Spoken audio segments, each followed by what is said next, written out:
Bem, vamos começar um bate-papo, quase um talk show com o Luiz Rufato, que é um escritor brasileiro dos mais importantes, ficcionista, autor de Eles Eram Muitos Cavalos, Inferno Provisório, Estive em Lisboa e Lembrei de Você. E Luiz Rufato também tem um papel muito importante em organização de antologias. É um aspecto muito relevante, inclusive nesse processo em que as escritoras contemporâneas começaram a aparecer mais vigorosamente, com a organização de 2 antologias em torno disso. E, de certo modo, a mesa que se constitui aqui é uma mesa entre amigos, né? Beatriz Rezende, desde o iniciozinho da carreira do Luiz Rufato, acompanha, desenvolvendo um trabalho também de orientação, em nível de pós-graduação, tem uma recepção crítica que, sem dúvida alguma, foi importante nesse iniciozinho. E eu tive o primeiro contato com o Luiz Rufato no momento em que eu me encontrava muito perdido. Eu era bem jovem, tinha sido contratado para montar uma editora sem qualquer experiência nisso e precisava encontrar jovens autores brasileiros para a formação de uma coleção chamada Ponta de Lança, com autores africanos, portugueses e brasileiros. Então arrumei o e-mail do Rufato, mandei um e-mail para ele e falei: olha, eu preciso de ajuda, me passa algumas recomendações. Eu li as antologias, gostei muito da Paloma Vidal, da Tatiana Salem, e o Rufato respondeu prontamente, sugerindo mandar um e-mail para todos os autores que se encontravam na lista de e-mails dele. E a partir desse momento a editora começou a receber um volume de originais inacreditável. Na Língua Geral, que foi essa editora em que eu trabalhei, eu cheguei a publicar, acredito que cerca de 70 livros, e pelo menos metade dos 70 livros chegaram pela recomendação do Luiz Rufato. Então ele tem um papel também, eu acho, muito importante na própria difusão da nossa literatura, tem um papel muito importante na divulgação da literatura brasileira fora do Brasil, porque participa de muitas feiras, de muitas festas literárias. Então me parece uma figura muito interessante para a gente pensar nessa questão do escritor e do mercado editorial, né? Já passou por editoras de médio porte, por editoras grandes, agora se encontra na Companhia das Letras, e eu acho que é uma possibilidade que a gente tem de discussão aqui muito interessante, sobretudo no momento em que o mercado editorial revela uma grande transformação, com a formação de grandes grupos, inclusive internacionais. Ao mesmo tempo, a gente atravessa um período de crise, com o fechamento de muitas livrarias. Então, eu acho que pode ser uma conversa muito interessante nesse sentido, da gente pensar nesse contexto e nos rumos que a gente pode vislumbrar a partir dessa situação agora, que é bastante preocupante, né, de fato. Eu acho que, assim, a estrutura, a gente vai fazer perguntas ao Rufato, a gente vai trocando experiências, vocês podem também me interromper fazendo perguntas. A ideia é que seja uma conversa em tom amistoso entre nós.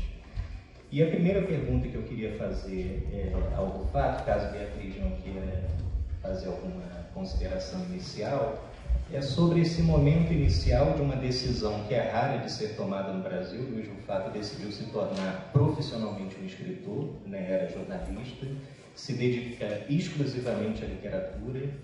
Então, eu queria que ele falasse um pouco dessa experiência inicial de sair do jornalismo, começar na literatura, e pensando também nessa primeira recepção crítica que a sua obra teve, que foi muito imediata, né? Você publicou, quase que de imediato teve uma recepção muito vigorosa e que se mantém assim até hoje. Bom, primeiro uma boa tarde para todos vocês, e para mim é um prazer estar aqui novamente. Eu de vez em quando venho aqui, né? A última vez foi aqui, na outra sala. E é muito legal estar aqui com o Eduardo, estar aqui com a Bea, estar aqui com a Marta. A Bea foi, em 2001, responsável pelo primeiro prêmio que eu ganhei, né? O Prêmio Machado de Assis da Biblioteca Nacional. Ela estava no júri e defendeu com veemência o meu livro, né? E, enfim, então eu me sinto absolutamente à vontade entre amigos para a gente conversar. Antes um pouco de eu falar a respeito dessa tomada de decisão em 2003, quando deixei o jornalismo para me dedicar exclusivamente à literatura, Eu queria fazer apenas uma consideração que talvez seja interessante, não só pelo momento político que nós estamos vivendo, mas também pelo fato de com quem nós estamos conversando, né? Em geral, eu acredito, com certeza a Bea e o Eduardo se conhecem muito mais do que eu, isso que eu vou dizer agora, mas eu acredito que 90% ou mais da literatura brasileira contemporânea é feita por gente de classe média branca, né? E que, de alguma maneira, quer dizer, isso não é um juízo de valor, é uma constatação. E que espera-se sempre de encontrar um escritor que esteja dentro desses 90%, né? E eu não estou dentro desses 90%. Eu venho de classe média baixa, e a minha mãe era analfabeta, meu pai era semi-analfabeta, ela era lavadeira e ele pipoqueiro, que são duas profissões que estão em extinção, né? Os pipoqueiros viraram pipoqueiro de shopping center, né?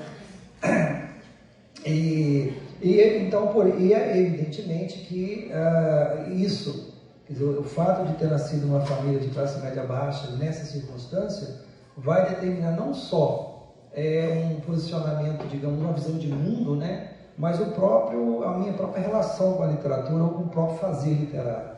Porque eu acredito, eu não posso me colocar no lugar de uma outra pessoa, mas eu acredito que se você tem, dependendo de onde você nasce e qual é a relação que você estabelece com o fazer literário, você vai ter este ou aquele posicionamento na vida.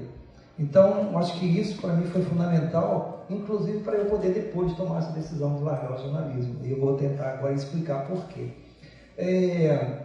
Eu comecei a escrever, eu comecei a pensar em escrever literatura no ano que eu entrei para a universidade. Eu estudei na Universidade Federal de Juiz de Fora, eu fiz comunicação lá, e quando eu comecei a ler, a ter o contato com a literatura, quer dizer, com a leitura de literatura um pouco, relativamente tarde, não é muito tarde, mas a partir dos 13 anos, eu comecei realmente, tanto que é muito curioso que as pessoas falam assim, como é que era a sua relação literatura infantil, juvenil? Eu não tive relação, eu não tenho. Monteiro Lobato para mim não é um autor importante, porque eu não li Monteiro Lobato na minha infância, né? E eu fui ler Monteiro Lobato, já era adulto, era mais por curiosidade, então não tem nenhuma relação com isso.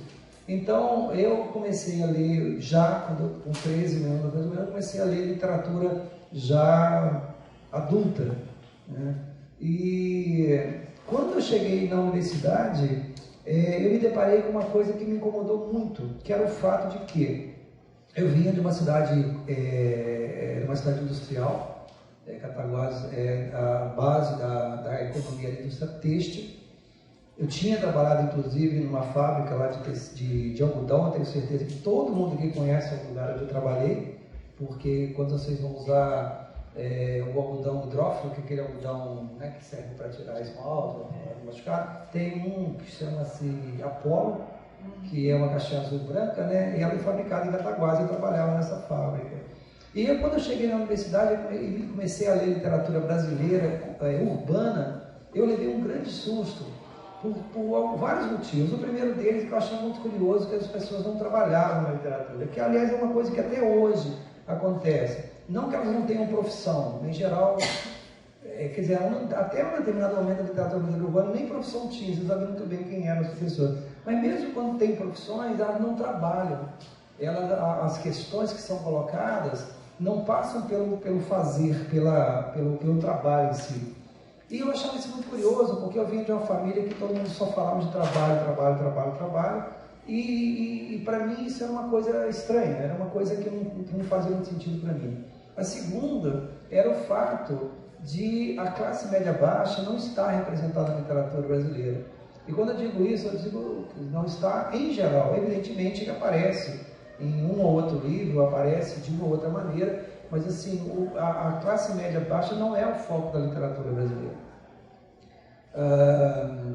E quando ela aparece, e quando eventualmente ela aparece, é curioso, porque ela sempre, do meu ponto de vista, ela aparecia com algumas questões, alguns problemas, que era o primeiro, é o fato de os personagens, quando eram retratados, eles eram retratados sempre com um desequilíbrio psicológico. Ou eram pessoas muito boas, muito legais, ou eram pessoas muito más, então, nunca eram retratadas com uma complexidade psicológica.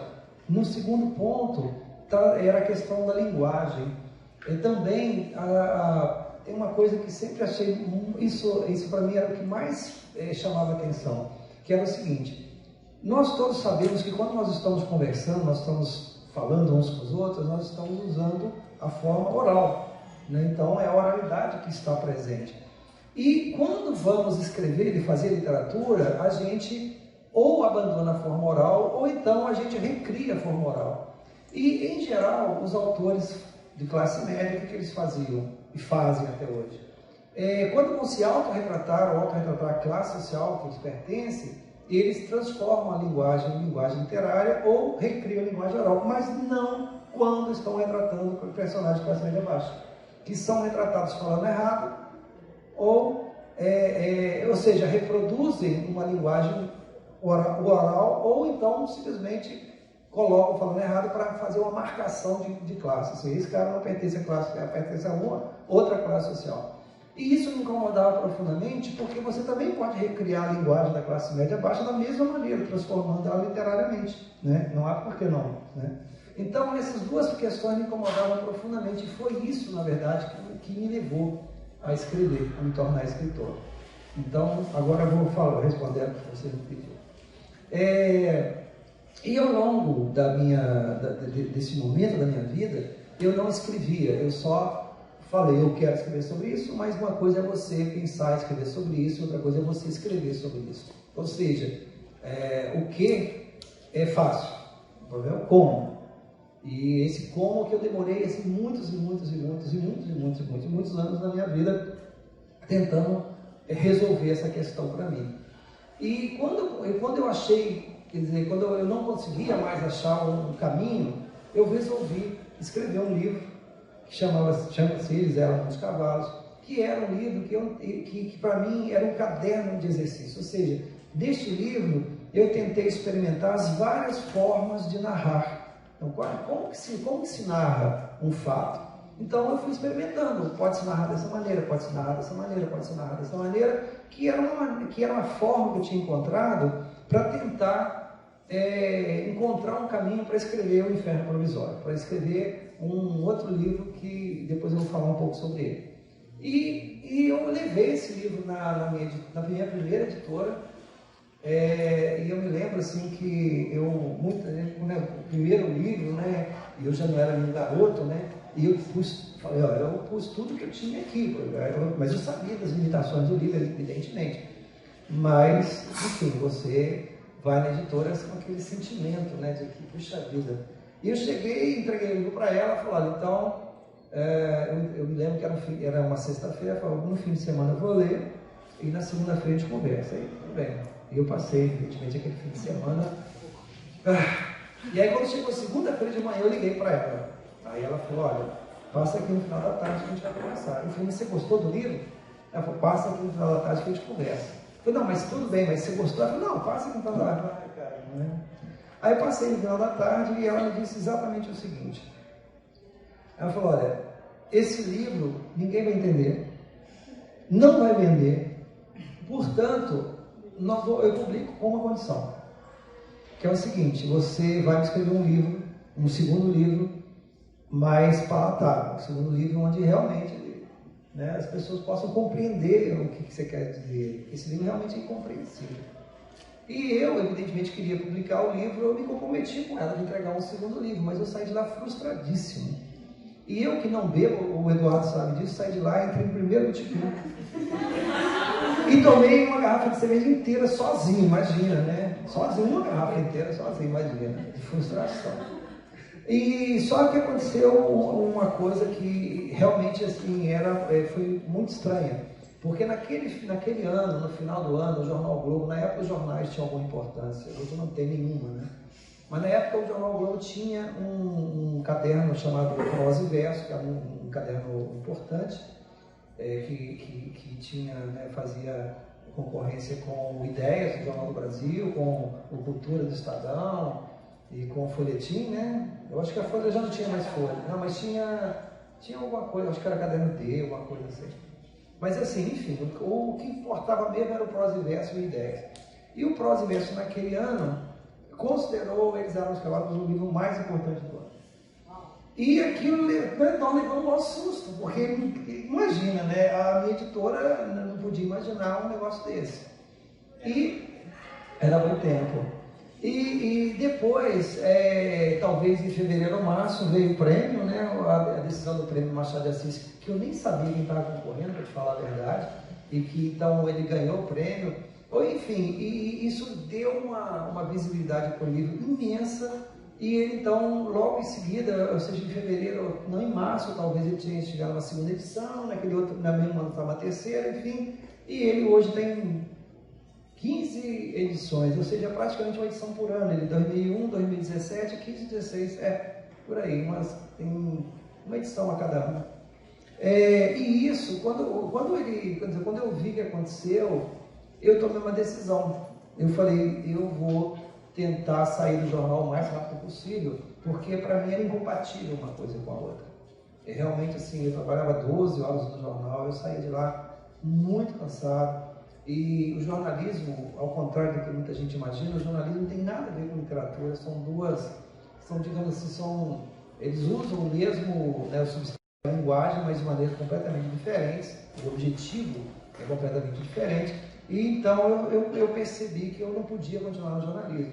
E eu tomar a decisão de sair do jornalismo, eu estou estendendo muito, mas já vou terminar. Eu decidi tentar sair do jornalismo, para mim foi uma questão muito simples, pelo seguinte: quando eu falei com os meus amigos, olha, eu criei minha filha sozinho, né, eu sou pai e mãe, então na época eu falei com os meus amigos, olha, eu estou pensando em sair do jornal, onde eu ganhava muito bem, eu estava numa situação, eu era secretário de redação do jornal, e para me dedicar à literatura, meus amigos falaram, Marcos, sua ideia é fantástica, né? Quer dizer, você vai sair do jornal, você ganha um bom salário, né? Tem 13º, tem um plano de saúde em Caramba 4, para se dedicar à literatura num país que ninguém lê, é genial, realmente é genial.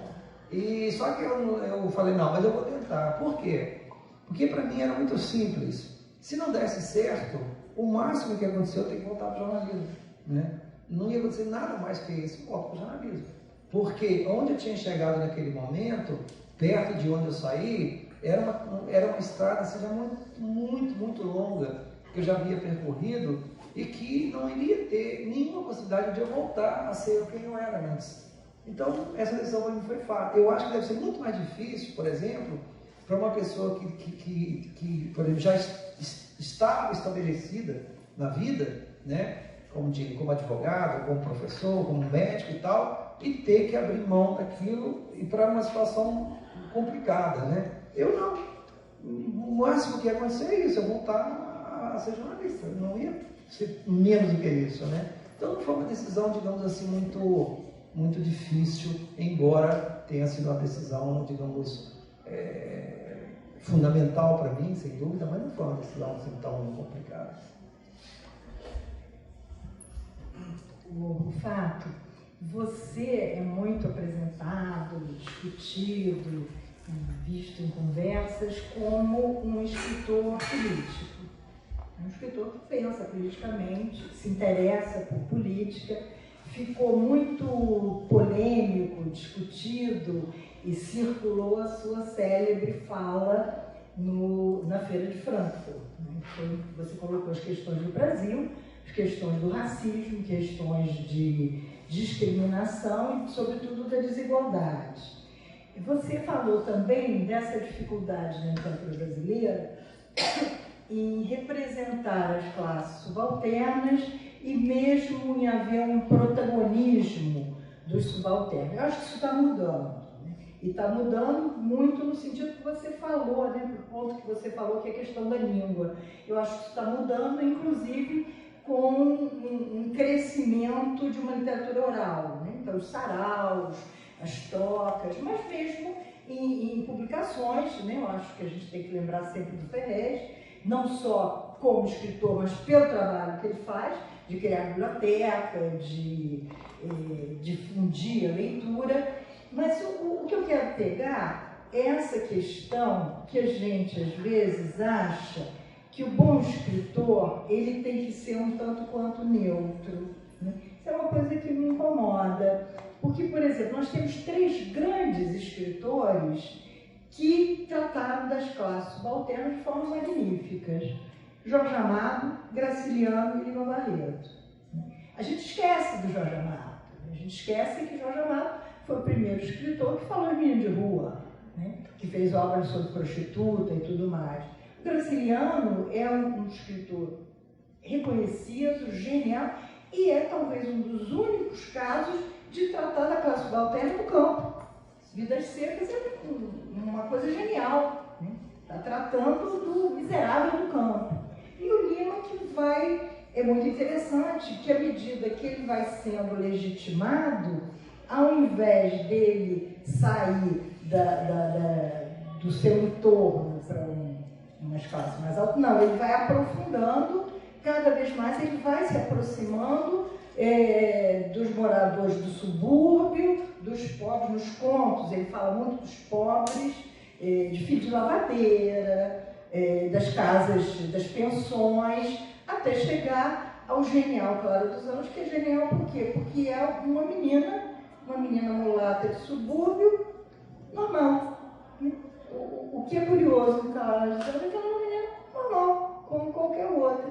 Agora, todos 3 foram a vida inteira absolutamente, Jorge Amado, o fim da vida foi um pouco diferente, mas absolutamente interessados na questão política, e interessados na interferência, inclusive partidária. O Lima foi anarquista, Jorge Amado e Graciliano foram, que na época era ser comunista, né? Foram presos. Então, isso é uma coisa, sabe, de fato, que anda me incomodando, um pouco de, sei lá, né, de neutralidade, talvez, não mexer nessas coisas que incomodam, para não parecer demagógico. Eu queria que você falasse um pouquinho disso.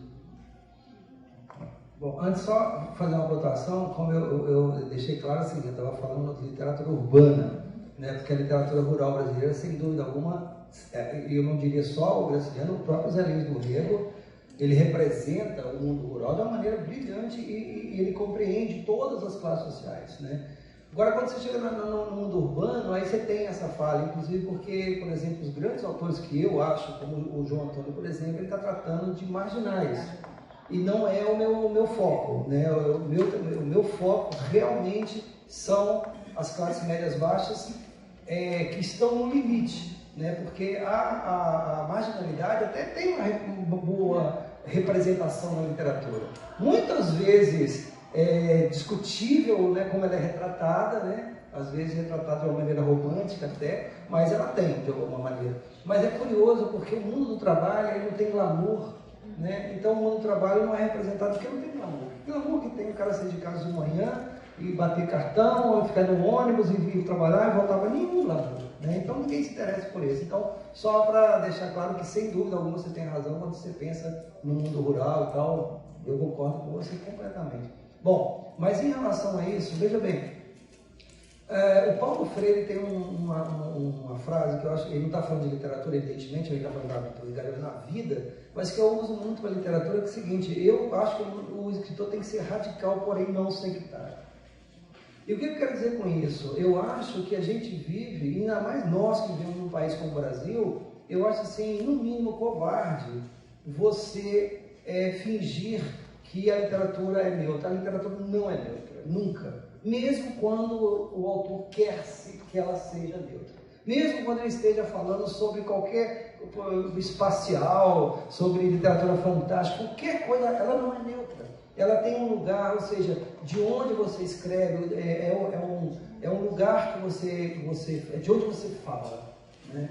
E de onde você fala é fundamental, porque a partir desse lugar de onde você fala, você vai descrever o mundo de uma maneira ou de outra, né? Eu só pontuo muito claramente assim, que eu, quando quero falar com política explicitamente, eu uso as minhas colunas do El País, que eu escrevo toda quarta-feira, e eu deixo claro a minha posição em relação ao que está acontecendo no momento. Agora, a literatura, ela tem uma coisa que eu acho magnífica, que é a transcendência, né? O que é a transcendência? A transcendência é exatamente essa capacidade que a literatura tem de falar a partir de um espaço e de um tempo específico, mas ela ser compreendida em um espaço e um tempo indefinido, né? E então, nesse sentido, eu acho que quando você quer fazer política, aí fazer política partidária na literatura, aí não dá certo, porque ela perde essa transcendência. Mas fazer política no sentido mais amplo, mais bonito mesmo, ou seja, fazer a radicalidade do ser humano inserido no mundo, aí eu acho que seria assim, até desonesto intelectualmente que você não se posicionasse. Eu me posiciono claramente, e assim, eu acho que hoje, Beatriz, se você me permite, acho que existe muito na literatura brasileira, que, como eu disse, repito, é feito pela classe média aí, de uma maneira mais massiva, que não se posiciona, inclusive porque pode perder benefícios do Estado. Porque muitas das coisas que são feitas hoje, por exemplo, em termos de feiras literárias e, por exemplo, feiras literárias, principalmente as internacionais, em que o Brasil aparece como país convidado a tudo, né? É bom você estar bem, porque senão você não vai ter dinheiro, você não vai ganhar seu dinheirinho e tal. E assim, isso, infelizmente, é uma tônica mesmo, né? A gente percebe que há muitos escritores que preferem falar da sua obra. Não, eu não sou político, eu não falo, só falo da minha obra, né? Como se fosse possível, né? Eu conheço casos, evidentemente eu não vou citar nomes, mas eu conheço casos, por exemplo...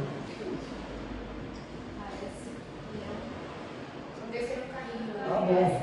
Eu insisto. Pensei que era já alguma manifestação contrária. Mas existem casos, por exemplo, tem um programa no governo do Estado de São Paulo que eu acho um programa fantástico. Acho, inclusive, que eles não têm ideia do que significa esse programa, que chama-se Viagem Literária, que leva escritores para o interior para falar em bibliotecas públicas de cidades pequenas, que é uma rara oportunidade que as pessoas têm de ter contato com a literatura viva, né?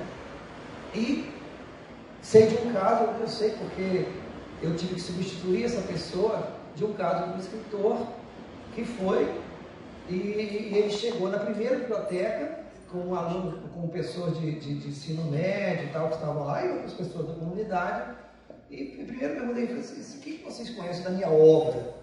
Evidentemente que ninguém conhece a obra de ninguém, não é a obra dele, não é nada contra ele, é a obra de ninguém no Brasil, é muito difícil, né? Aí as pessoas, aí começou a agredir as pessoas, falei, o que eu estou fazendo aqui?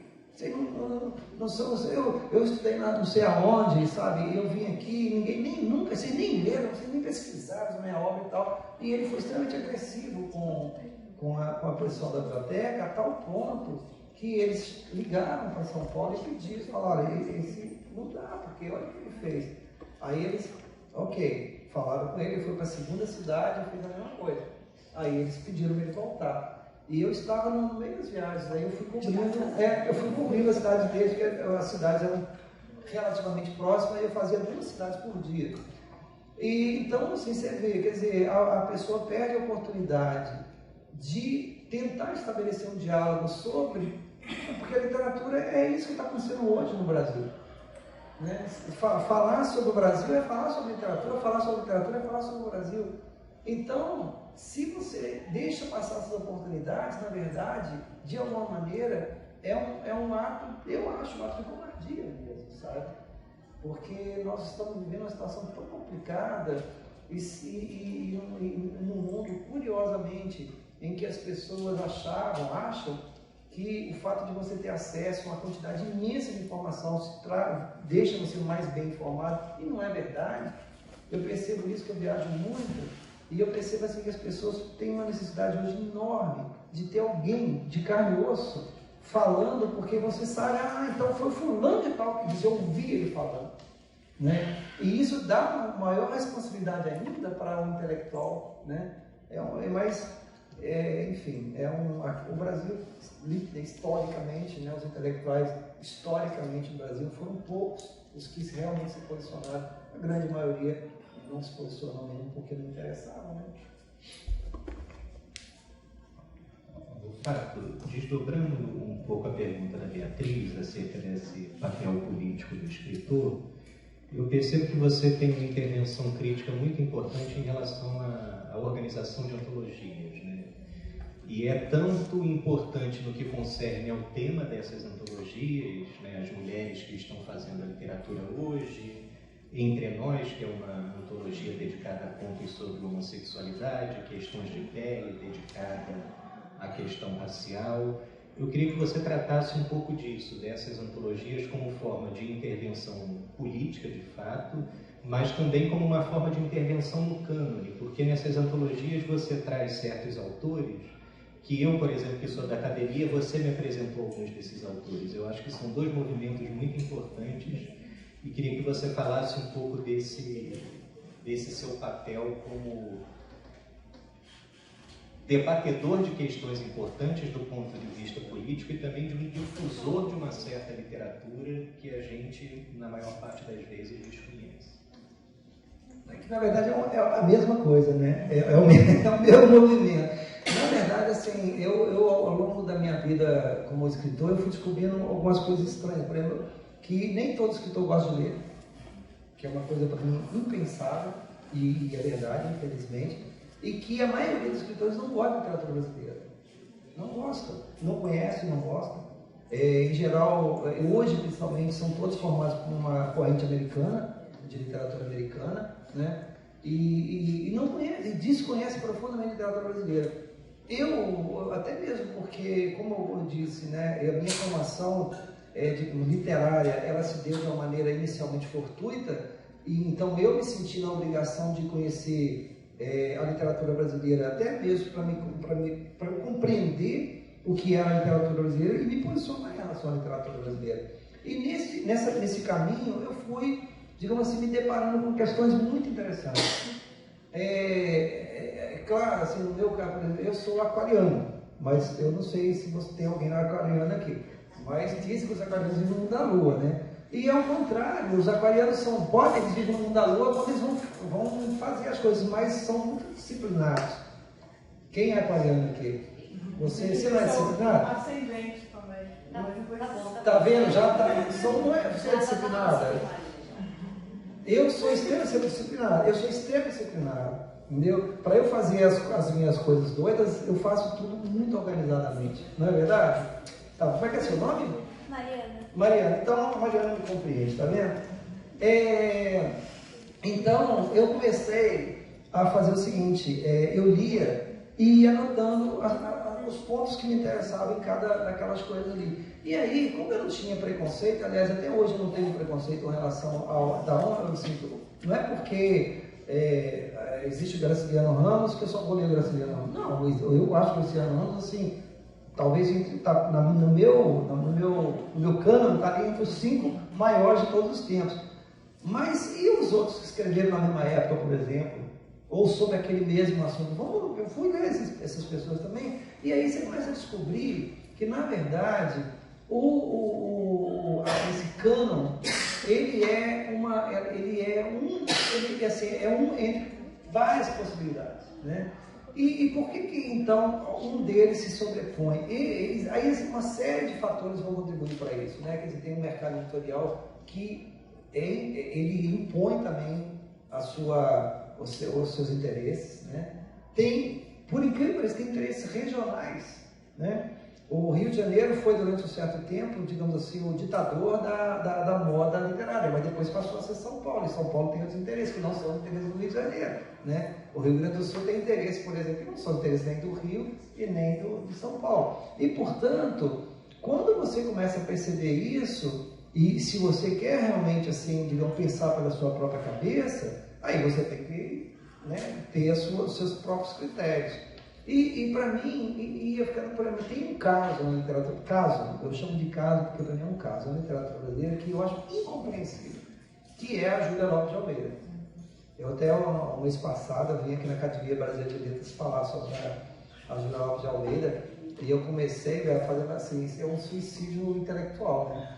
Eu comecei falando os autores da história da literatura brasileira que não falam de Júlia Lopes de Almeida, inclusive o Alfredo Bosa, que é da Academia Brasileira de Letras, né?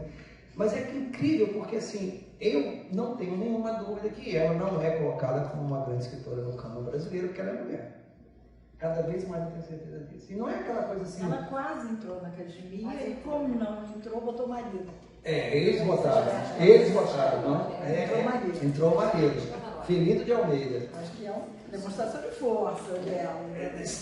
Não deixa de ser, mas ao mesmo tempo mostra claramente o machismo, né? Porque quando o Lúcio Mendonça escreveu um artigo 6 meses antes no Jornal do Estado de São Paulo, falando assim, está para nascer a Academia Brasileira de Letras aos moldes da Academia Francesa. Serão 40 cadeiras, etc. e tal. Ainda não podemos dizer com certeza, mas os nomes prováveis são fulano, né? E quando vem os nomes oficialmente, lá não está, mas está o da Felipe de Almeida, seria que coisa curiosa. Bom, mas enfim, então, a história da literatura, ela é feita assim por esses grandes autores, mas eles não existiriam se não fossem esses autores secundários, né? E esses autores secundários, às vezes, eles são até mais interessantes do ponto de vista de você compreender determinadas situações da literatura, porque eles são os autores que são mais moldáveis a gosto de época. Então, por exemplo, se você quiser conhecer o naturalismo no Brasil, não adianta você ler um Cortiço do Aloysio de Azevedo, porque o Cortiço de Azevedo é uma obra-prima, e uma obra-prima, ela transcende grupos, mas você vai encontrar o naturalismo de verdade, assim, que tinha aquelas características do naturalismo, em quem? Em autores secundários, não é verdade? Então, esses autores são fundamentais para compreender a história da literatura brasileira. E, evidentemente, vocês vão perguntar para mim, mas você gosta do Adolfo Caminha, até que eu gosto de alguma coisa dele, mas eu gosto do autor mais característico assim, do naturalismo, sei lá, quem poderia ser? A Carne de Oliveira. É horrível. A Carne é horrível, mas é muito interessante para você. Não, é muito interessante para você compreender o naturalismo. Ele tem uma visão sexual assim absolutamente primária, né? Ele se mas é importante, igual eu te falo, é importante para você compreender assim, as características mais claras. Se o professor fala assim, quais são as características do naturalismo? Isso. Aí você leu a Carne, está tudo direitinho, ele segue. Agora ele não está no Cortiço, porque o Cortiço transcende. Mas enfim, eu nem sei se responder a sua pergunta. Se vocês quiserem fazer pergunta, tem mais uma perguntinha antes da gente abrir hipótese? Claro. Eu queria que você falasse da repercussão internacional da sua obra, repercussão da sua obra fora do Brasil e da literatura brasileira. Quer dizer, houve um momento, há uns 2, 3 anos atrás, em que a gente estava muito otimista em relação a essa publicação da literatura brasileira no exterior, e realmente muita coisa aconteceu, né? Na França, muita coisa foi traduzida, pequenas editoras traduziram, enfim, vários autores circularam. Isso começa a diminuir, não é? Até porque o trabalho de difusão, que é um trabalho que tem que ser feito pelo governo, isso cabe ao governo, cabe aos diversos órgãos do governo, tanto o Ministério do Exterior, como Cultura, como Educação, promover isso tudo, e tudo isso a gente sabe que está num momento difícil, mas eu acho que a gente já é uma voz ouvida. Eu queria que você falasse de você e da literatura brasileira. Bom, assim, sobre o meu trabalho é muito rápido, assim. Eu comecei, em 2003, eu comecei a publicar fora. O primeiro livro saiu na Itália, o Exército que sai na Itália, e daí para frente, quer dizer, todos os meus livros estão publicados no exterior. Eu tenho livro publicado em 11 países, sendo que o Eles Eram os Cavalos que tem mais tradução, em segundo lugar o Steve Lisboa, que é o que tem mais traduções. E E onde os meus livros mais vendem, onde eu sempre falo, onde mais vendem é onde tem edição de bolso, né? Porque na Europa, se você sabe se o livro vende bem ou não, é se depois de uma edição normal e tem uma edição de bolso. E os países onde tem edição de bolso são, primeiro, Alemanha, Finlândia e França. Então, são os 3 países onde mais vendem. Mas, assim, esse movimento da literatura brasileira, na verdade, Beatriz, assim, o que acontece? A literatura, ela é uma manifestação de geopolítica. E se vocês tiverem curiosidade, façam isso que vocês vão ver que coisa interessante. E se vocês pegarem a lista de prêmio Nobel, desde o início até hoje, vocês vão perceber uma coisa muito curiosa. Até antes da Segunda Guerra Mundial, havia um equilíbrio mais ou menos entre os autores francófonos, germanófonos e anglófonos. Havia um equilíbrio, assim, um ano era um americano, um inglês, geralmente inglês, outro ano um francês, depois um alemão, aí eventualmente lá um sueco, eles também tem ali, os nórdicos também ganham, mas era bem equilibrado. E aí vem a Segunda Guerra Mundial, e aí começa a haver um desequilíbrio incrível, e vocês vão perceber que os autores anglófonos assim, passam a ser preponderantes na recepção dos prêmios Nobel. Aí você pode pensar das duas, ou os autores americanos e ingleses principalmente passaram a escrever melhor do que os outros, ou então é uma mera questão geopolítica, que no meu pensamento é uma questão geopolítica. E o que acontece então?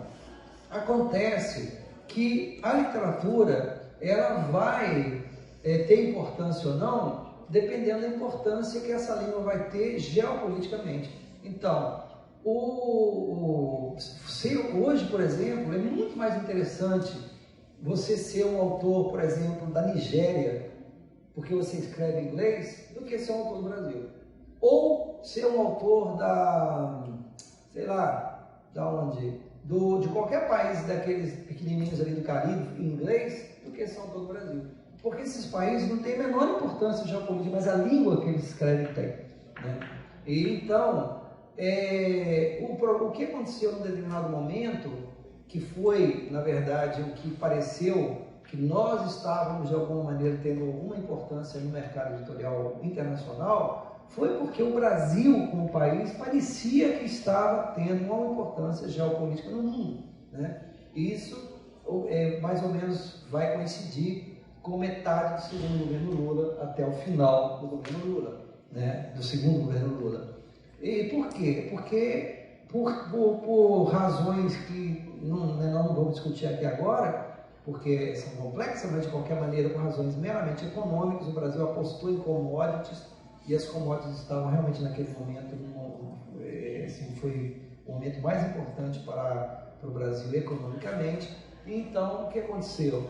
Os outros países, a literatura também é um mercado livre, em princípio, né? Os outros países, por curiosidade de saber o que se escrevia aqui, ou curiosidade de conhecer o país, quer dizer, investir e tal, e a arte é uma maneira de você conhecer o país de uma maneira mais profunda, aí o Brasil parecia que ia ter algum tipo de importância no mercado editorial. O auge, o ápice, né, foi em 2013, quando o Brasil é o país homenageado na Feira de Frankfurt, que na Feira de Frankfurt são negociadas 60% de direitos autorais do ano inteiro. Imagina o que é isso, né? Então, em 4 dias em Frankfurt, você negocia 60% de editoriais de todo o tempo. Muito bem. Aí, quando os investidores estrangeiros perceberam que o Brasil não ia a lugar nenhum, e eles abandonaram, simplesmente a literatura passou a ser uma coisa secundária. Só para você ter uma ideia, em 2013, foram publicados na Alemanha 180 títulos de literatura brasileira, que é uma coisa assim impensável, impensável. No ano seguinte, 2014, quantos foram? 18. Em 2016, 2015, 5. Salão do Livro de Paris, 2014, publicados naquele ano 36 títulos. No ano seguinte, 2. 2015. Ou seja, não há uma política realmente uma política institucional, né, de apoio à publicação de literatura brasileira, e não há também interesse. Aí nós temos que ter a humildade de reconhecer isso. Não há mesmo interesse do mundo pela literatura brasileira.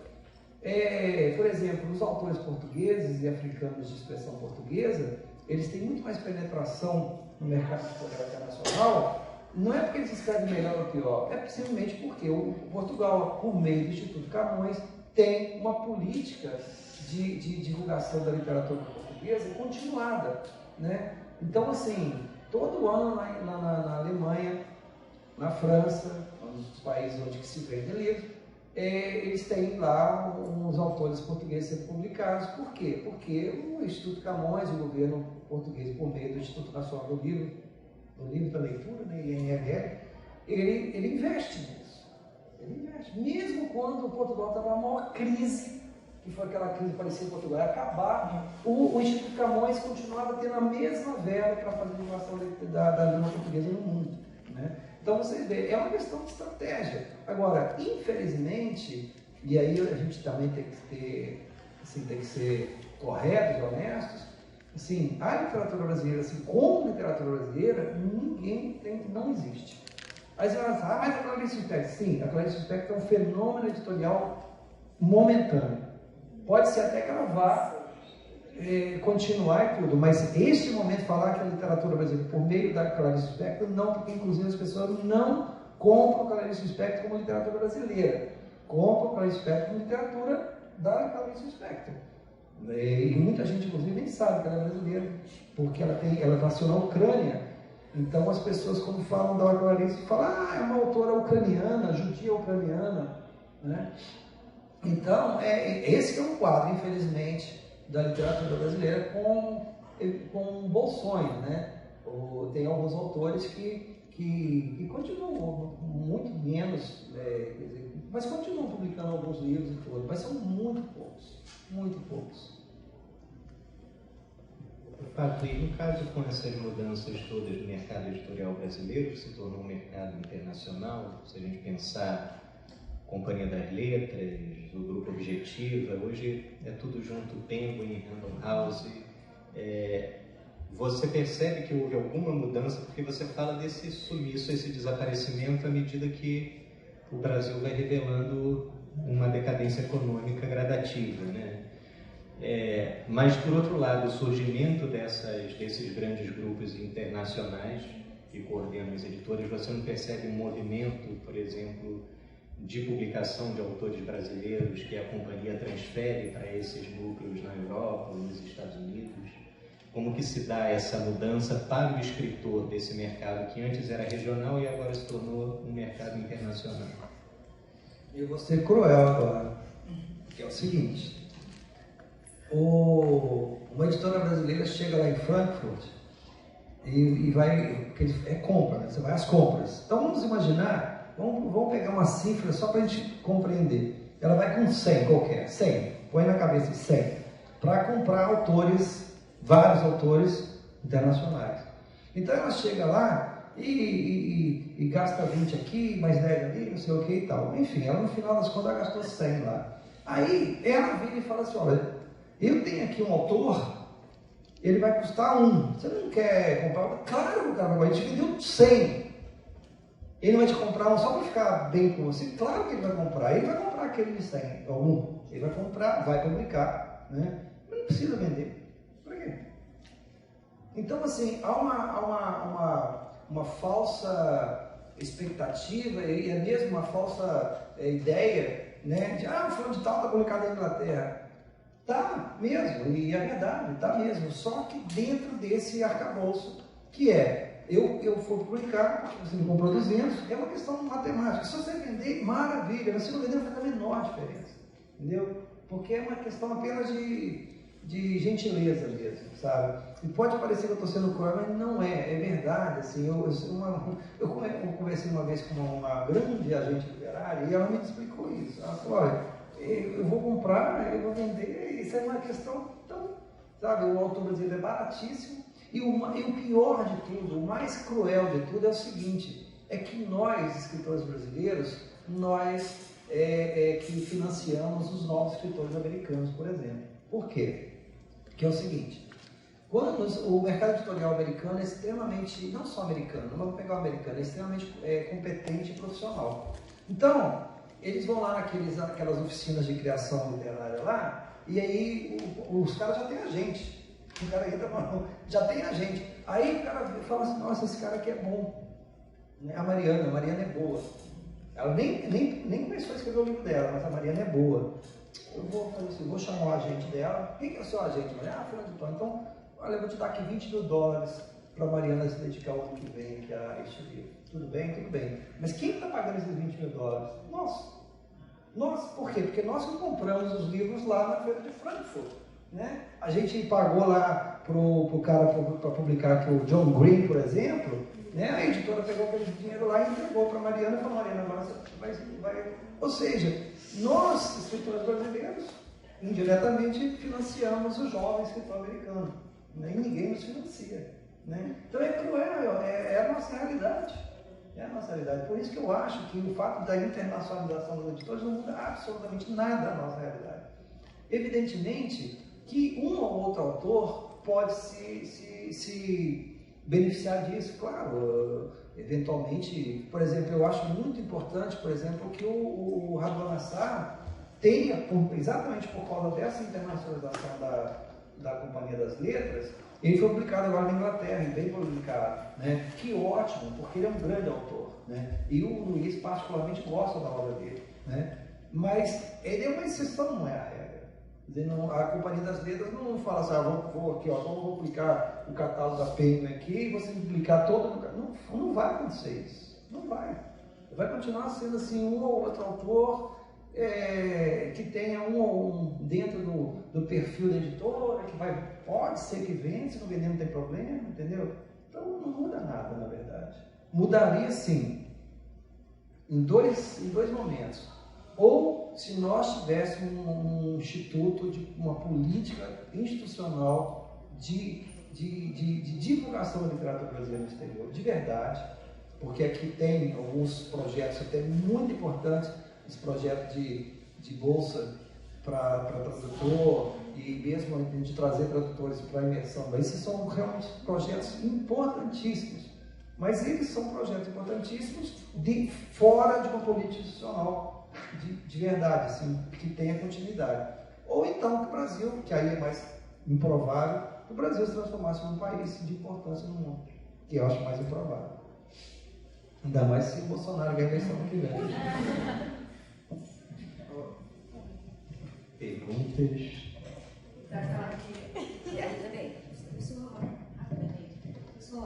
Primeiro, eu vou fazer um gesto de agradecimento formal ao Museu Facto, nós já havíamos conversado rapidamente, mas essa toda o privilégio, a oportunidade, a partir das ações do Pacto, do Programa de Ação de Arte Contemporânea, de ter um tipo de experiência que é incomum, que não é nada diante de um famoso, né? Para diante de alguém que tem uma posição política e ao mesmo tempo uma obra, uma recepção crítica extraordinária. Nós todos aqui, cada um de nós já trabalhou no Fado na sala de aula, curiosíssimo, nós temos vontade de perguntar, todo mundo já perguntou isso, mas é mais para deixar os meninos um pouco à vontade, porque aqui são todos, de alguma forma, alunos do curso de graduação, tem muita gente que faz parte de coletivos de poesia, gente que, enfim, está pensando em estudar o rap na monografia, então tem um perfil que eu acho que é privilegiado, estar entrando na universidade, de onde cada um de vocês vem, com as questões com as quais a gente tem que tratar, um repertório de sala de aula erudito demais, e ao mesmo tempo aqui com a vida concreta, real, a partir de camadas de aula. É uma camada de aula política, uma camada de aula de literatura, é uma camada de aula de como se faz a intervenção, inclusive dentro da universidade, uma sagrada. A gente poderia ter aqui, por favor,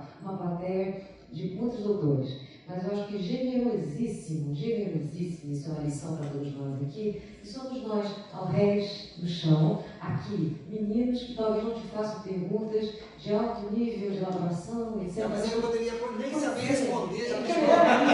Mas eu acho que esse gesto que a gente tem que compreender do PAC, que vai trazendo, como na semana passada, nós tivemos aqui uma rodada importantíssima sobre a questão das editoras alternativas independentes. Então, esse é um gesto que parece que vai abrindo o processo de formação em letras de uma maneira um pouco mais além de uma teoria, além de uma crítica. Então, essa presença, assim, ela é saudada, ela é bem-vinda, e essa minha fala é só para os meninos tomarem coragem para perguntar coisas para você. Podemos perguntar coisas ao fato, sem necessariamente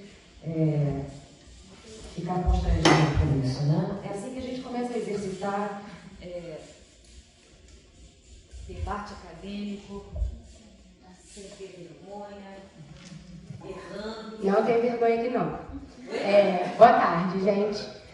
Quando você fala que a literatura brasileira cada vez é menos publicada lá fora, eu penso, ela tanto não sai como ela não entra, né? A gente não lê e a gente só compra os livros dos livros estrangeiros que são publicados. Isso é a maior, tipo assim, tá tendo muita venda de livro no Brasil, não sei o quê. Mentira, é tudo estrangeiro, sabe? A gente não lê nada da gente. E quando a gente pensa também, a minha visão que eu vejo, que as pessoas pensam de literatura hoje em dia no Brasil, que é como se não existisse literatura brasileira hoje em dia. É como assim, a literatura brasileira já existiu, sabe? Quando existiram aqueles autores que foram muito citados aqui? É como se hoje em dia não existisse. Por exemplo, quando fala que alguns autores trabalham questões da classe baixa, a gente fala Jorge Amado, não sei o quê, cita alguns autores, e a gente não cita, por exemplo, Carolina Maria de Jesus, né? Então a gente vê que, por exemplo, até quando você vai falar de uma classe baixa, se você usa, quando você falou da linguagem, que você escreveu uma linguagem, ela falou, ninguém vai entender isso aqui. Eu logo lembrei dela, porque quando a gente vai falar de uma classe baixa, a gente tem que usar a língua dele, sabe? A gramática dele tem que entrar naquilo. Então, você vê, é uma coisa escrita assim, rebuscada e falando de uma situação simples. E quando a Carolina Maria de Jesus, ela não faz isso, sabe? Ela, inclusive, ela fala da realidade crua, daquele estado ali dela, não sei se alguém aqui já leu, que ela era moradora de uma favela que foi demolida, hoje em dia não existe mais, mas ela catava papelão na rua, essas coisas, para cuidar dos filhos dela. E ela escrevia, ela não frequentou a escola, ela escrevia o dia a dia dela. Então, quando você lê aquilo, você realmente está lendo a vida de uma pessoa que vive aquilo que você falou, vive assim, no limite, sabe? Só que não vai estar escrito rebuscado, e não adianta colocar isso rebuscado, porque ela não teve acesso a essas coisas, e não podemos deixar de valorizar isso só porque não está escrito da maneira que eles querem que esteja escrito, sabe? Então, e também por ser mulher, né? Tipo, a gente cita alguns autores, mas todos são homens. A gente também não cita mulher, a gente não trabalha isso nas escolas. Algumas escolas que ainda trabalham literatura vão falar dos grandes, mas não vão falar dela. E dos secundários que também explicam tudo isso. E eu vejo isso também refletido tipo, na nossa atualidade, da dificuldade de aceitação que eles têm da nossa literatura contemporânea, sabe? Porque a maioria dos jovens hoje em dia que faz uma arte em conjunto, sabe? Tipo, o slam, tem o rap, tem todas as coisas. Mas é muito difícil essa aceitação, porque não é que não aceitam a literatura nossa, eles não aceitam a nossa voz, sabe? A voz das minorias, a voz das pessoas. Não aceitam. Então, isso é um reflexo de tudo, né? Que a gente vê. Mais uma vez, silenciado todas as vezes. E aí, quando você falou que você teve que largar o jornalismo para se dedicar à literatura, eu penso, sim, a literatura é algo que precisa se dedicar, sabe? Porque eu escrevo muito e, às vezes, eu vejo que eu estou muito ocupada e eu não consigo escrever. Eu escrevo só, sei lá, 2 linhas. Eu falo, poxa, isso aqui daria uma crônica muito linda, mas eu não tenho tempo para sentar e trabalhar nisso. E quando eu tenho esse tempo, eu falo, caramba, que texto ótimo, eu consegui, eu podia fazer isso sempre, sabe? Mas eu não posso fazer isso. E quando você falou isso do jornalismo, eu pensei, a maioria das pessoas que vão poder trabalhar esse tipo de literatura, hoje em dia, não podem parar a sua vida para fazer isso, porque elas precisam trabalhar, precisam de dinheiro, precisam estudar, precisam de muita coisa. Então, eu queria saber de você, tipo, o que você diria para essas pessoas? Qual a forma, tipo, de continuem fazendo, sabe? tentar colocar isso, botar essa voz para ser ouvida de alguma forma e recebida com uma crítica boa, como algo que valorize, e não como, tipo assim, ah, olha que legal, uma arte legal, mas tipo, como se fosse só um enfeite. Tá, é legal, mas ainda não é grande, não é igual aos grandes, entende? Não merece ser valorizada, não merece estar na academia, não merece nada disso. O que você diria, assim, pra gente tentar mesmo continuar a escrever sobre isso? Vamos chegar numa editora e falar, olha, eu tenho isso aqui, sabe? Como é que a gente faz esse processo? Obrigada. Como é que é o seu nome? Carol. Carol, você colocou um monte de questões. E eu não vou, provavelmente, lembrar de todas as questões que você colocou. Eu vou tentar organizar um pouco o meu pensamento e começar com uma questão que eu acho, sim, realmente Veja bem, todas essas coisas que eu falei até agora e todas as coisas que eu vou falar daqui para frente não são verdades. São questões que hoje eu penso assim e que amanhã alguém pode me convencer de que elas estavam equivocadas e que, na verdade, não é assim, tá? Então, a primeira coisa que eu queria te chamar a atenção, que é uma questão que eu acho pode ser bastante polêmica, mas é como eu penso hoje e amanhã posso mudar de opinião, tá, Carol? Que é o seguinte, eu acho que nós temos que estabelecer muito claro quais são os campos artísticos que nós estamos falando. Literatura é literatura. E literatura trabalha com o quê? Com a linguagem. E então, eu penso que quando você vai fazer literatura, tá? Isso tem que estar no seu horizonte. Veja bem, por que eu estou dizendo isso? Porque, de novo, é muito difícil as pessoas entenderem sobre o que eu escrevo, sobre o lugar que eu escrevo. Por exemplo, não é o lugar da Carolina Maria de Jesus, por exemplo. Por quê? Porque o lugar sobre o qual ela escreve eu não conheço. Então ela não escreve sobre classe média baixa, ela escreve sobre marginalidade, ela escreve sobre a miséria. Então, mais uma vez, não é sobre isso que eu escrevo. É tão difícil, você vê aqui, falar sobre trabalho é tão complicado que é até difícil das pessoas compreenderem sobre o que eu escrevo. Eu escrevo sobre pessoas que trabalham e que ganham seu salário mínimo, enfim, que tem a sua casinha, que não é na favela, porque as favelas também estão cheias de pessoas que trabalham, mas é uma outra realidade. É sobre subúrbio, vamos imaginar assim, tá? Então, até isso é difícil de eu me posicionar. Segundo, é a questão da que é literatura para mim. Veja bem, sempre combati a literatura que tenha adjetivo para ela ser conhecida. Então, por que eu quero dizer com isso? Quero dizer o seguinte, que a classe média brasileira faz literatura com L maiúsculo. Todos os outros fazem literatura menor. Quer ver? Literatura gay, literatura afrodescendente, literatura feminina, literatura, indígena. Todas são literaturas com L minúsculo e com um adjetivo na frente, são menores. Mas eu, classe média brasileira branca, faço literatura com L maiúsculo. Então a primeira coisa que eu acho que nós deveríamos começar a tentar combater é exatamente isso. Mulheres fazem literatura, uma literatura de mulheres, mas é literatura. Gays fazem literatura, não é literatura gay, é literatura. Por exemplo, Caio Fernando de Abreu, eu acho que você deixá-lo como um autor de literatura gay é diminuir a importância dele. Ele é muito mais do que isso. Ele escreve sobre um universo específico, mas é literatura da mais alta qualidade. As mulheres escrevem a literatura a partir de um ponto de vista, mas que não tem diferença nenhuma do ponto de vista de um homem.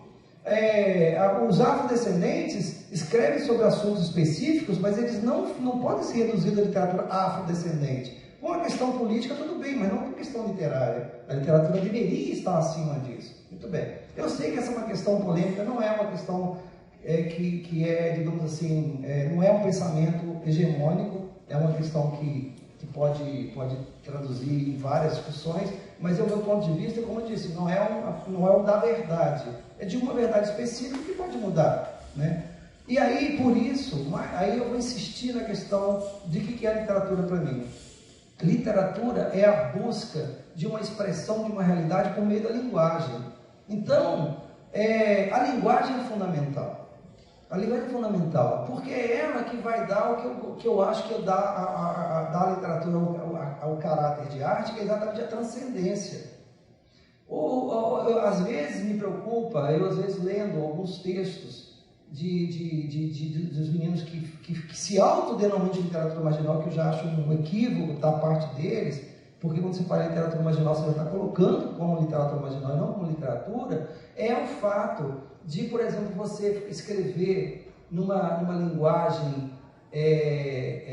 assim, uma linguagem muito de gíria, uma linguagem muito quase dialetal, e que daqui talvez a 10 anos nem os seus próprios colegas vão compreender o que está sendo escrito. Portanto, eu acho que deveria ser buscada uma linguagem literária que não é uma mera colagem da realidade, mas uma reapropriação daquela linguagem que está sendo feita. É o que mais ou menos Guimarães fez com a linguagem rural. Eu já ouvi um monte de gente falar comigo assim: ai, nossa, Guimarães Rosa é um gênio, a gente vai em Minas Gerais e que as pessoas tudo falando aquela igualzinho Guimarães Rosa. Eu falo assim, cara, eu sou mineiro, eu vivi a minha vida, eu nunca conheci uma pessoa que falasse daquele jeito, nunca. Mas é tão genial que parece que é. Aliás, a única pessoa que falava como o Guimarães Rosa escrevia era o Manuelzão, que era o personagem dele, mas o Manuelzão só passou a falar que nem ele depois que ele leu o Guimarães Rosa. Aí ele falou, olha que sacada legal, aí ele começou a falar para quê? Para que as pessoas achassem que ele era o personagem do Guimarães Rosa, ele não é? Né? Então, mas veja bem, como eu estou te falando, Carol, essa questão que eu estou colocando é muito polêmica, eu sei que é. Tem um monte de amigos meus que não concordam com isso, né? E que é uma posição, enfim. Mas é o que eu acho, tá? Como eu disse, não é uma verdade absoluta. É uma coisa que eu penso. Quando eu comecei a escrever, eu tive muito essa preocupação de tentar encontrar uma linguagem adequada para representar aquilo que eu queria representar, né? Então, eu achei que talvez a melhor maneira que eu pudesse fazer isso é por meio de uma recriação da linguagem oral. Entendeu? É uma recriação, ou seja, pegar a linguagem oral dos personagens de classe média baixa e transformar isso em linguagem literária. Que se eu tivesse sucesso nisso, pareceria oral, mas não é. Tanto que, por exemplo, esse livro aqui, Estive Lisboa, lembrei de você, eu brinco no começo do livro que isso foi uma entrevista que eu fiz com um personagem, tá? Se é uma entrevista, portanto, ele é oral, concorda? E eu duvido que alguém leia esse livro em voz alta. Ele é impossível de ler em voz alta. Mas eu acho que quando você lê em voz baixa, assim como você mesmo, parece oral. Mas ele é falsamente oral, porque não dá para ler, porque ele não é oral. Entendeu? Ele é literário. Entendeu? Então, mas veja bem, de novo, insisto, isso não é uma questão, quer dizer, é polêmico, pode ser contestado, etc. Então, eu posso estar absolutamente equivocado, evidentemente, né? Mas não sei. Mais alguma pergunta? Qual é o seu nome? Hã? Qual é o seu nome? Aqui, Luiz Rufato. Não, aqui eu vi um filme que se chama Estive em Lisboa e lembrei. É baseado nesse livro aqui. Que show! Na verdade, qual é seu nome? Daniel. Ô Daniel, a grande frustração do escritor é exatamente essa, né, que as pessoas começam a saber que você escreveu um livro porque alguém fez um filme. É muito frustrante porque é bom, evidentemente, é claro que é bom, não é que é ruim, mas digo assim, este ano, por exemplo, estreou um filme chamado Redemoinho, que é um grande filme, é um filme realmente fantástico, que baseado em algumas histórias deste livro aqui, desse Inferno Provisório, que se vocês ficarem bonzinhos, depois eu vou sortear esse livro para vocês. Tem que ficar até o final, né, mano?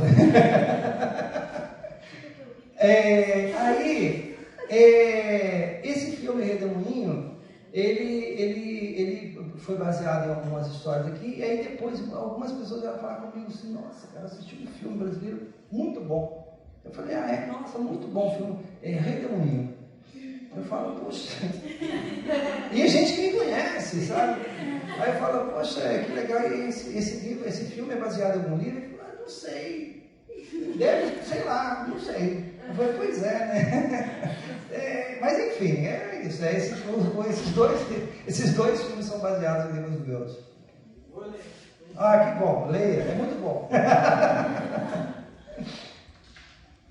Carol, você quer perguntar, Carol? Não. Ah, não? Quero perguntar. Quero colocar o microfone em você. Ah, sim. Então, a minha pergunta, eu não sou da letras e o que eu vou fazer da minha vida eu acho que não vai me dar esse problema a priori. O que você faz? Eu faço engenharia. Ótimo. Mas eu fiquei muito aflita porque você teve a coragem de largar uma profissão que te dava uma boa grana para cair num abismo que você não sabia se ia dar certo ou não. Como é que você teve o tato de saber lidar com a insegurança nesse aspecto, de trocar o certo pelo duvidoso? Como é que você chama? Lorena. Lorena, primeiro assim, você sabe que ao longo da vida da gente a gente vai descobrindo que na verdade assim, as profissões elas são intercambiáveis, né? E assim, uma coisa que é fantástica é o seguinte, a literatura tem tudo a ver com engenharia, porque é uma construção mesmo. Você, por exemplo, é mais com a arquitetura, mas com a engenharia também, você parte de uma ideia absolutamente do nada, né? E você tem que colocar uma coisa de pé, e não pode cair, né? E mais do que isso, sabe o que é mais legal ainda? É que assim como a engenharia, por exemplo, quando você entra num prédio de construção, é uma bagunça, né? Tem lá andaime, tem coisa no chão, ferramenta, caramba, mas quando você entrega para o seu cliente, não pode ter nada, parece que está tudo limpinho, não dá para saber como é que foi feito, não é verdade? A literatura é a mesma coisa, né? Isso aqui você também faz, coloca um monte, você tem uma sujeira da água depois, quando você entregar o livro para o leitor, ele não pode ver nenhuma ferramenta no chão, não, porque que é isso aqui, tem que estar tudo funcionando, né? Mas Lorena, deixa eu te falar, olha bem, eu acho que as decisões que você toma na sua vida, parte delas são intuitivas e parte são racionais. Quando a decisão, por exemplo, que eu tomei mais radical ainda do que essa, foi eu ter saído da minha cidade. Por quê? Eu estava no conforto de uma família, embora muito pobre, mas eu tinha uma perspectiva razoável. Era o seguinte, a minha mãe, ela era uma colônia italiana lá no interior de Minas, e ela percebeu que se ela e meu pai continuassem morando naquela região que é Rodeiro, a perspectiva da nossa vida dos filhos, quer dizer, eu não tinha nem nascido não, mas a perspectiva dos filhos futuros era muito pequena, porque você sabe, para trabalhar na roça, você não precisa ter educação formal, basta você saber lidar com as coisas do campo e ter aquela sabedoria que não é formal, que é assim, quando se planta, quando se colhe, não precisa você ir na faculdade para fazer isso, né? Mas, quando você mora numa cidade industrial, você tem que ter educação formal, por quê? Porque para tocar uma máquina, por mais simples que ela seja, você tem que saber ler, tem que saber compreender o que você vai fazer, né? Qual é o seu trabalho naquela fábrica. E então, quando minha mãe mudou lá para Cataguás, com meu pai, e teve os filhos, ela mudou por causa disso. E ela, assim, o máximo que nós teríamos como perspectiva era de ser um operário na fábrica, né? E estava ótimo mesmo, de verdade. Por quê? Porque nós sairíamos de uma situação bastante, de uma pobreza bastante grande, para uma situação de uma pobreza mais confortável. E era essa a nossa perspectiva. E eu trabalhei na fábrica, como eu falei, na fábrica de algodão, fiz culinária mecânica no Senai, ou seja, eu estava bem encaminhado para isso. Só que quando eu comecei a ler literatura, eu comecei e me dei conta de uma coisa assim que me assustou muito, que foi o seguinte: quando você lê, e aí a literatura tem parece que eu não estou respondendo essa pergunta, mas estou, você vai ver que eu vou chegar lá. A literatura tem uma característica que a mim me parece muito interessante, que é o seguinte: as outras artes todas, você não tem que ter educação formal para usufruir e nem para produzir. Por exemplo, música. Você pode ser um ótimo instrumentista ou um ótimo criador de música e também pode ser uma pessoa que gosta de música, e você não tem necessariamente que ter uma educação formal. Assim como artes plásticas, assim como o cinema, assim como o próprio teatro, você não precisa necessariamente ter essa educação formal. Nem para produzir e nem para usufruir dela, mas a literatura você tem, não só para produzir, como também para usufruir dela. Parece que ela é mais exclusivista, e é. Mas, ao mesmo tempo, de todas as artes, é a única que não permite que você compartilhe essa arte no momento em que você está usufruindo dela. É um embate entre você e você só. Não tem como você ficar lendo uma linha e falar assim, Eduardo, hoje não tem como fazer isso, sabe? É um embate seu. Então, portanto, no meu ponto de vista, é o momento mais, digamos assim, intenso da alteridade. É aquele momento em que você tem que necessariamente sair do seu lugar de conforto e ir para um lugar de desconforto que a literatura te dá, te exige, na verdade. Muito bem. Quando eu fiz isso, eu olhava à minha volta, o que eu via? Eu morava num bairro operário, onde os pais dos meus colegas, não todos, evidentemente, mas eles trabalhavam por um salário mínimo na fábrica, eram pessoas extremamente frustradas, moravam mal, de aluguel, chegavam em casa no fim de semana, eles ficavam bebendo para esquecer daquela vida ruim que eles tinham, né? Na época as drogas não eram tão disseminadas como hoje, talvez eles fossem para as drogas. Aí chegavam em casa, batiam na mulher, a mulher por sua vez, para suportar aquela vida ruim, elas se enchiam de tranquilizantes e também batiam nos filhos, enfim, era uma confusão danada. E eu falei, puxa, mas é isso que eu quero para mim. Eu lia nos livros que existiam outros lugares, às vezes uns lugares piores até, mas outros lugares melhores, e pessoas que sentiam outras coisas. Eu falei, não é isso que eu quero para minha vida. E aí eu tomei essa decisão, falei, eu vou embora de Cataguases. E para mim foi muito difícil, porque eu saí de casa com 16 anos, e eu amava de paixão minha mãe, amava de paixão minha casa, e eu, no entanto, tive que abrir mão disso tudo para mudar para Juiz de Fora, onde eu fui morar mal, sozinho. Eu chorava pra caramba, porque, né, não tinha ninguém ali para me consolar, né? E você pergunta, você tomou essa decisão assim porque você foi corajoso? Não. Foi simplesmente porque eu não tinha, assim, eu tinha duas perspectivas. Eu tomava aquela decisão, eu não tomava aquela decisão. Entendeu? Então, quando mais tarde eu fui largar o jornalismo e me dedicar à literatura, foi muito mais fácil para mim. Por quê? Era uma decisão de coragem? De alguma maneira era. Mas, ao mesmo tempo, eu pensava, eu tenho que experimentar. Eu tenho que experimentar. Porque se eu não experimentasse, provavelmente eu não teria condições de escrever os livros que eu queria escrever. E veja bem, é uma questão também de como que você se vê lá na frente. Tem gente que fala que as pessoas têm um destino, né? Não, as pessoas têm uma destinação. Porque o destino é uma coisa que está lá na frente, pronto. Uma destinação é você que faz a destinação. É você que se destina a algum lugar. Então, assim, era uma coisa também que eu pensava, a que eu me destino? Né? E se eu me destino a ser escritor, então eu tenho que caminhar nessa direção. Então, não foi uma decisão muito difícil desse ponto de vista. Um pouco foi intuição, eu vou tentar aqui, talvez dê certo, e a outra foi racional. Por que foi racional? Porque eu trabalhava nesse jornal há 13 anos. O que eu fiz? Eu tinha um bom fundo de garantia, né? Aí eu peguei esse fundo de garantia, comprei um lugar para morar, que era o que vai me mais pesar, e tirei um dinheiro que dava para viver um ano com a minha filha. Assim, eu não tenho carro, nunca tive, nem sei dirigir. Não tenho televisão na minha casa, nunca tive. A minha filha foi criada. Nada.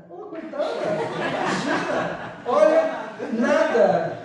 Você conhece ela. Ela fala 4 línguas fluentemente, né? E ela não é nerd, não. Se você perguntar para ela quais são as baladas melhores de São Paulo, hoje ela te conta todas.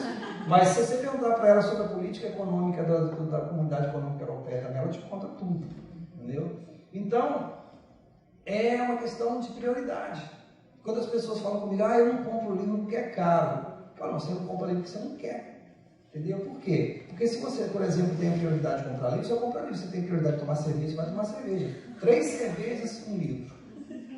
É verdade. É mais, se você comprar no sebo, é mais ainda.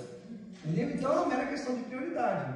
Se o preço do livro no Brasil é caro, eu concordo que é caro. Mas esse não é um argumento para mim, não. Para mim não é argumento. Eu não tenho tempo. Cara, tempo também não é verdade, tempo é prioridade. Eu, por exemplo, não tenho Facebook, eu não tenho Instagram, mas o que não tem? Twitter, não tenho nada disso, entendeu? Aí você fala, nossa, eu não tenho, não. Não é porque eu sou contra a tecnologia nem nada, não, porque isso não faz falta, entendeu? Isso não é prioridade para mim, entendeu? Eu arrumava umas namoradas, eu perguntava assim, mas como é que eu vou te achar? Eu perguntava, mas quem disse que eu quero ser achado? Não, mas não é verdade? Porque a primeira coisa que a pessoa liga para você no celular e fala assim, oi Beatriz, tudo bem? Onde você está? Como assim onde você está? Como assim você é falta de educação? Exatamente. Não é uma falta de educação perguntar para você onde você está? Ué, como assim onde você está? Entende? Então, Lorena, para mim, a resposta a essa pergunta é sim. Me enrolei, mas é simples, é isso. Assim, qual é a sua destinação?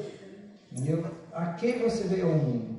Entendeu? Você veio ao mundo para ser uma pessoa como outra qualquer, que vai, não vai fazer diferença? Ou sim, você veio ao mundo para fazer diferença? E fazer diferença para mim não significa você ser famoso, não. Fazer diferença para você. Entendeu? Para você, não é para ninguém, é para você. Então, fazer diferença é isso, é que você se destina, sabe? Eu dava uns cursos, o Eduardo lembra, aqui no Rio de Janeiro, na Estação das Letras, de redação criativa. Durante 6 anos eu vim aqui quase que uma vez por mês, 6 anos. E a primeira coisa que eu falava com o pessoal que ia fazer o curso comigo é o seguinte, se você está aqui, nesse sábado à tarde, não, era o sábado o dia inteiro, na verdade, começava às 10 da manhã e terminava às 5 da tarde, no Rio de Janeiro, sábado, solão lá fora, e nós enfiaram uma salinha que nem luz tinha, luz assim, natural tinha, né, escuro, né? Olha, se você está aqui para ser o melhor escritor da sua casa, não vem, não vale a pena. Para ser o melhor escritor do seu prédio, também não vale a pena. Para ser o melhor escritor da sua rua, também acho pouco. Do seu bairro, é pouco ainda. Do Rio de Janeiro, não vale a pena. Então qual que é? Você tem que vir aqui para ser o melhor escritor de todos os tempos. Você vai conseguir? Eu não sei. Não sei se vai conseguir. Mas, se você pensa em ser o melhor escritor de todos os tempos, talvez você consiga ser o melhor escritor do Rio de Janeiro. Agora, se você começa querendo ser o melhor escritor da sua casa, você não vai conseguir ser escritor nem melhor da sua cama. Entendeu? Porque é essa que é a questão, é a destinação que você dá, sabe? A se dá. Né? Então, eu penso assim, não sei se eu te ajudo em alguma coisa. Bem, eu acho que a gente deve encerrar com essa pergunta. Tem uma pergunta. Qual é a sua destinação? É uma pergunta, mas vamos ao último. Então, é isso. Boa tarde. Eu gostaria de ter uma colocação do senhor referente a, por exemplo, o Jorge Amado, conhecido com a sua obra e seus trabalhos pela televisão. O senhor já tem filme, já efetuado, já tem livros de sucesso, vendido em vários países. Falta, ou se o senhor tivesse a oportunidade de entrar pelas a televisão aberta ou qualquer outro meio de comunicação, isso daí seria o caminho para ser mais conhecido no Brasil, para ser mais conhecido no mundo. Essa daí seria uma forma de conquistar um pouquinho mais os degraus e levar a literatura brasileira para outros patamares.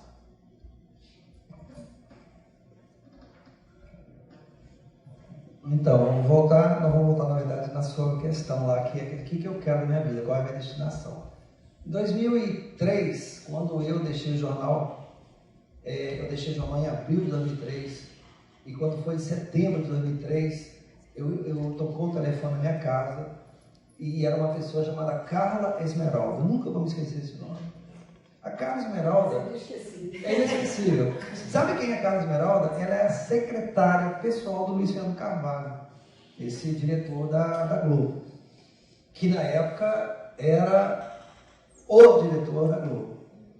E ela me ligou e falou, Luiz, não faz isso aí. Ele falou assim, olha, eu queria em nome do Luiz Fernando fazer um convite para um jantar com ele aí em São Paulo.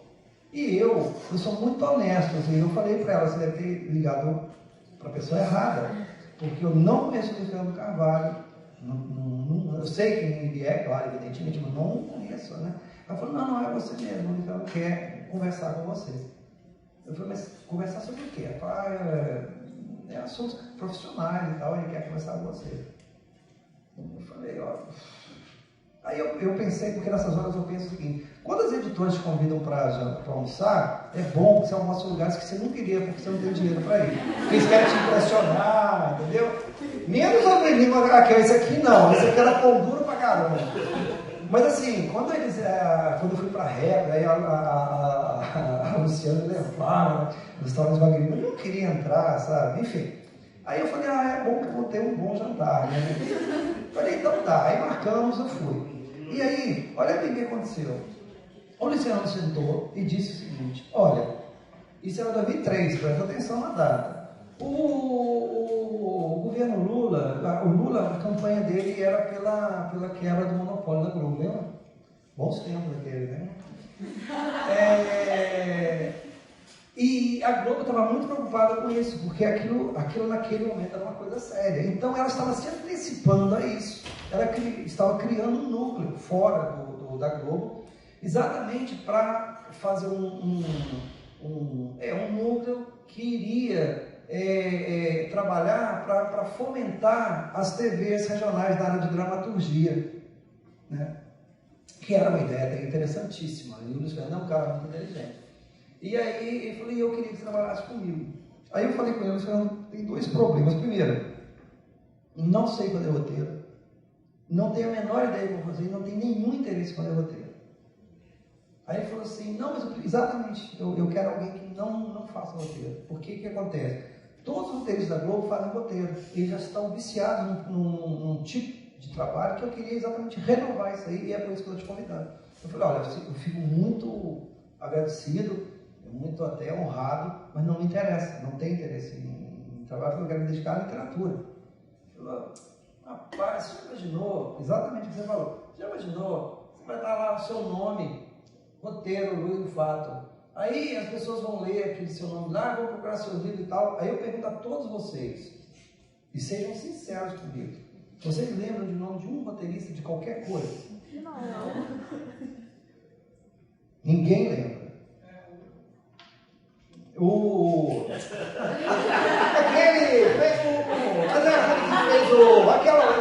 Até fez aquele outro também. Aquela que tinha aquela moça. Não tem. Ninguém lembra de nenhum roteirista, né? Aí eu falei isso para ele, eu falei, isso não me convence. Muito bem.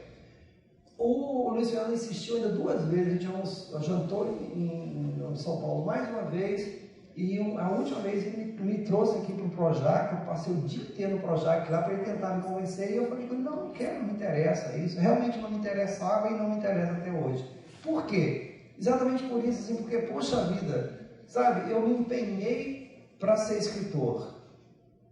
E alguns amigos meus que eram escritores e que foram para essa área simplesmente não são escritores mais.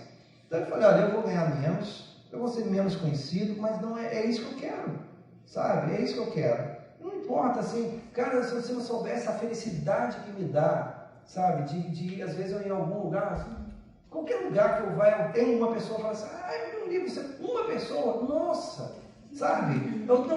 Como é seu nome mesmo? Fábio Purim. Fábio, não tenha dúvida que isso pode parecer, você não precisa acreditar em mim não, mas eu juro que é verdade. Assim, eu tenho certeza que o grau de felicidade que isso me dá não é comparável com ninguém, que elas fazem aquelas filas enormes, aquelas pessoas na Bienal, sabe? Não tem comparação, entendeu? Porque geralmente as pessoas que vêm falar comigo me falam uma coisa incrível, que é o seguinte, falam assim, cara, ou fala assim, nossa, é como se tivesse escrito o livro da minha família, ou cara, seu livro me mudou. Você entende? É uma coisa pessoal.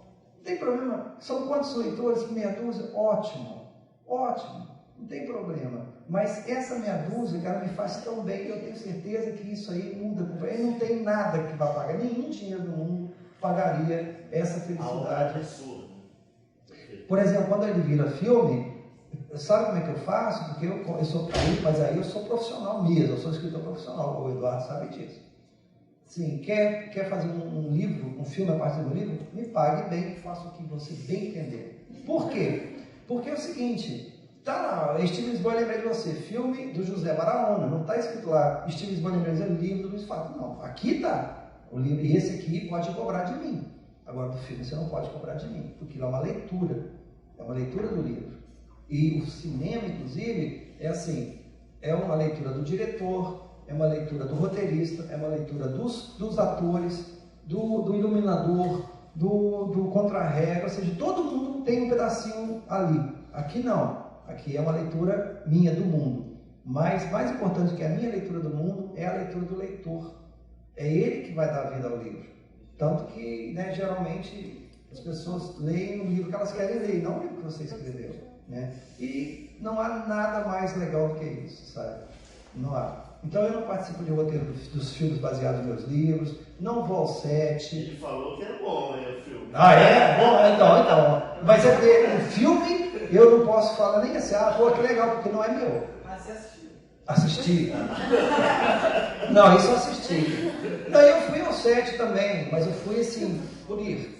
Entendeu? Eu não fui porque, vai lá ver se está tudo bem. Não tem nada a ver comigo. Então se você gostou do filme, você gostou do filme. E não tem nada a ver comigo, entendeu? Que bom que você gostou do filme, mas você tem que ler o livro, entendeu? E aí você vai gostar ou não do livro. Tá vendo? A gente dá a mão que é o braço, né? Parabéns. Bem, eu queria agradecer ao Luiz Jufá, é sempre um prazer. Mas eu vou sortear antes aqui. Vai sorteando? Boa. Como você falou que eu sou mão de vaca, eu sugiro fazer uma rifa. Não, é assim, ó. Então, assim, tem alguém que nasceu em junho aqui? Junho? Ninguém nasceu em junho? Nossa. Pode ser pelo número da chamada, não? Oi? A gente listou o número, a gente botou o número e o nome lá. Não, mas não, tem gente que não é. Então, mais democrático, por incrível que pareça, fazer como eu vou fazer ela. Então, setembro. Vocês dois nasceram em setembro? Que dia que você nasceu? 28. E você? 10, 28 e 10. Vocês dá um pra cada um. É justo, né? Eu dar um pra cada um, não é? Então tá. Então a Lorena você vai ganhar. Ele queria o Steve Lisboa, vou dar o Steve Lisboa pra você e pega o cara. Eu espero que vocês gostem. Não precisa, porque eu sou daqueles dois que eu estava vivendo nos outros ainda. Bom, eu espero que vocês não tenham perdido o tempo de vocês aqui à tarde. Muito obrigado. E a gente tem que tirar uma foto, assim, a galera com você, essa foto histórica dos meninos com você. Vamos ali na parede. Obrigado, Beatriz. Obrigado.